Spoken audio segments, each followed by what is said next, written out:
마누라와 자식 빼고 다 바꿔라.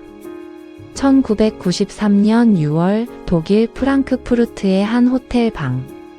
삼성그룹 회장이 임원들을 불러 모아놓고 이렇게 말했습니다. 마누라와 자식 빼고 다 바꿔라. 이 말 한마디가 대한민국 경제사를 바꿨습니다.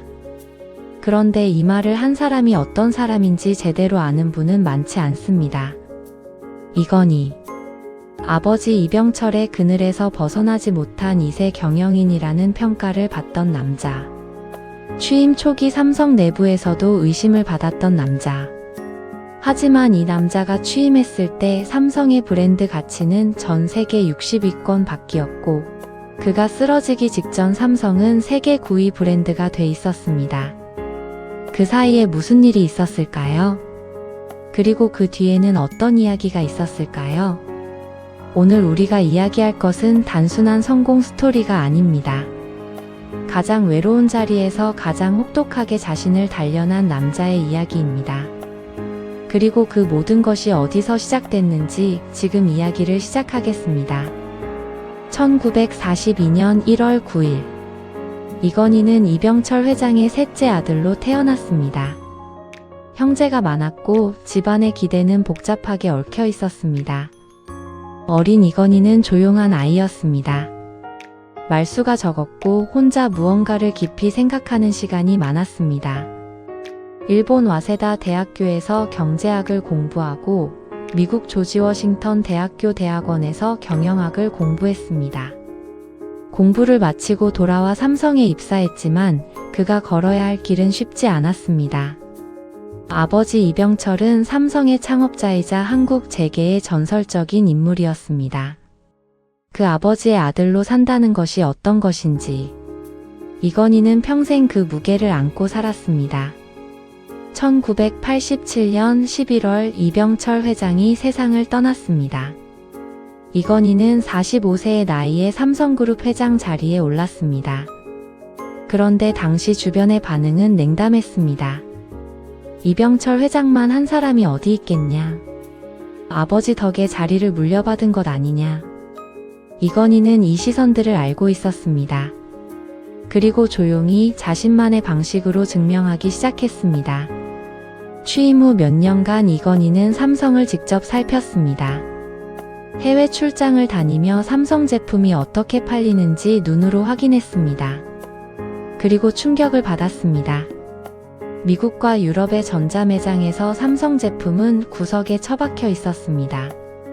소니, 파나소닉, 필립스 같은 브랜드들이 가장 좋은 자리를 차지하고 있었고, 삼성은 가격을 낮춰서 겨우 팔리는 이류 브랜드였습니다. 이건희는 이 현실을 임원들에게 보여주기 위해 1993년 프랑크푸르트로 불러 모았습니다. 그리고 무려 사흘 동안 밤새 이야기했습니다. 그 자리에서 나온 말이 바로 그것이었습니다. 마누라와 자식 빼고 다 바꿔라. 이 말은 단순한 구호가 아니었습니다. 품질이 나쁜 제품은 팔지 말자는 것이었습니다.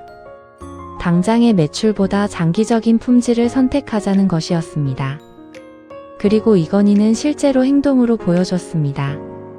1995년 3월 구미 공장 앞마당에 삼성 직원 2,000명을 불러 모았습니다. 그리고 불량 휴대폰과 무선전화기 15만 대를 쌓아놓고 불을 질렀습니다. 당시 금액으로 500억 원어치였습니다. 직원들은 눈물을 흘렸습니다. 이건희는 이렇게 말했습니다. 품질 불량은 암이다. 제품에 우리 이름이 들어가는 한 불량은 있을 수 없다. 이 장면이 삼성을 바꿨습니다.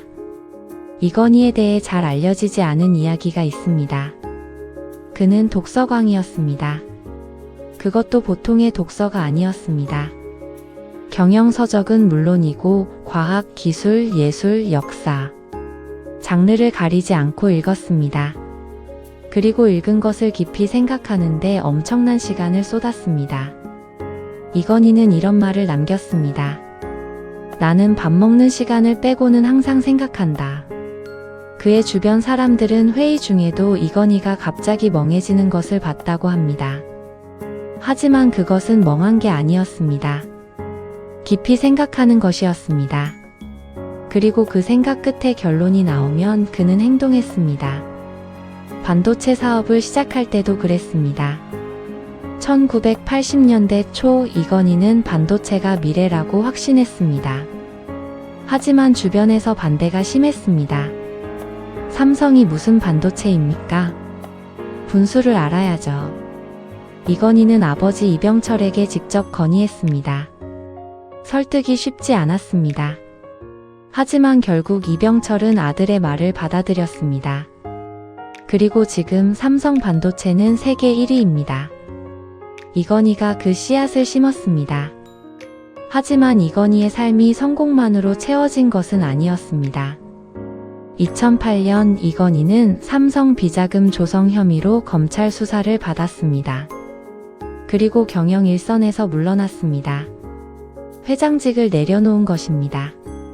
그 자리에서 이건희는 이렇게 말했습니다. 나로 인해 삼성이 어려움을 겪고 있습니다. 책임을 지겠습니다. 이 말이 진심인지 아닌지는 각자의 판단에 맡길 수 있습니다. 하지만 한 가지 사실은 있습니다. 그가 물러난 2년 동안 삼성의 실적이 흔들렸고 이건희가 2010년 복귀한 직후 삼성은 다시 성장세로 돌아섰습니다. 2010년 이건희는 복귀하면서 이렇게 말했습니다.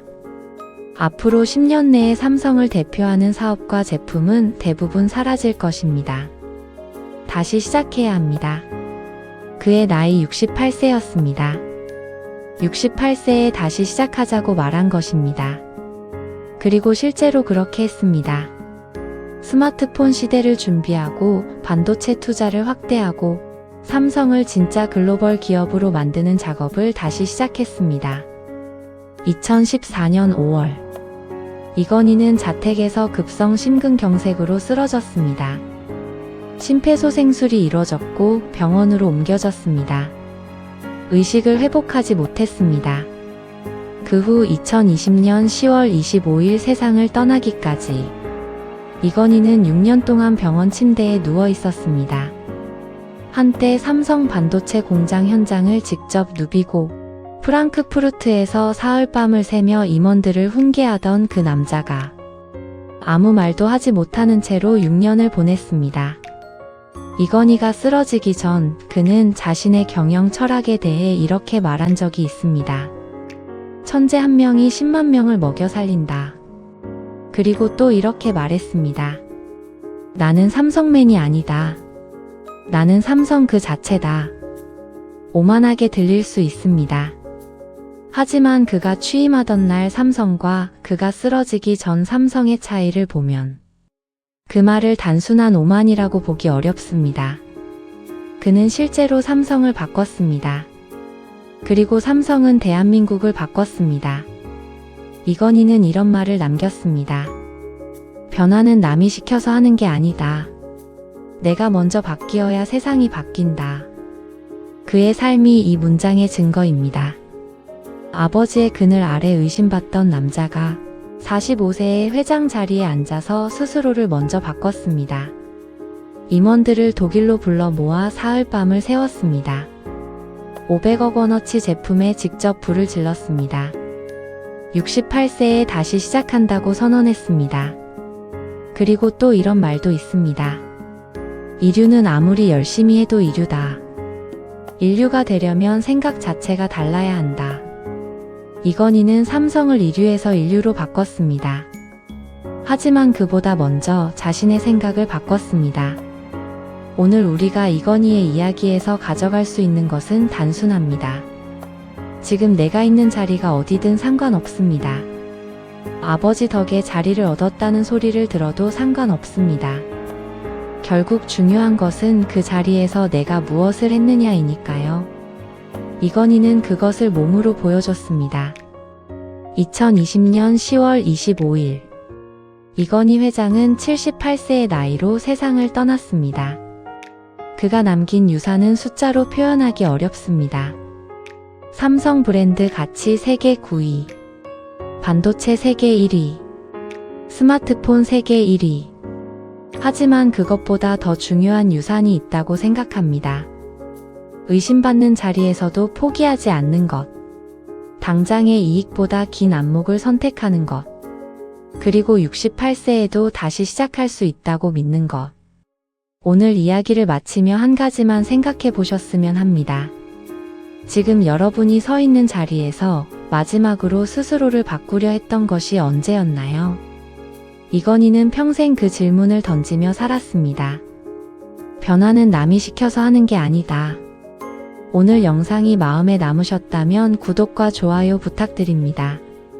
다음 영상에서 또 다른 인생 이야기로 찾아오겠습니다. 명언 속 인생 다음 이야기에서 만나겠습니다.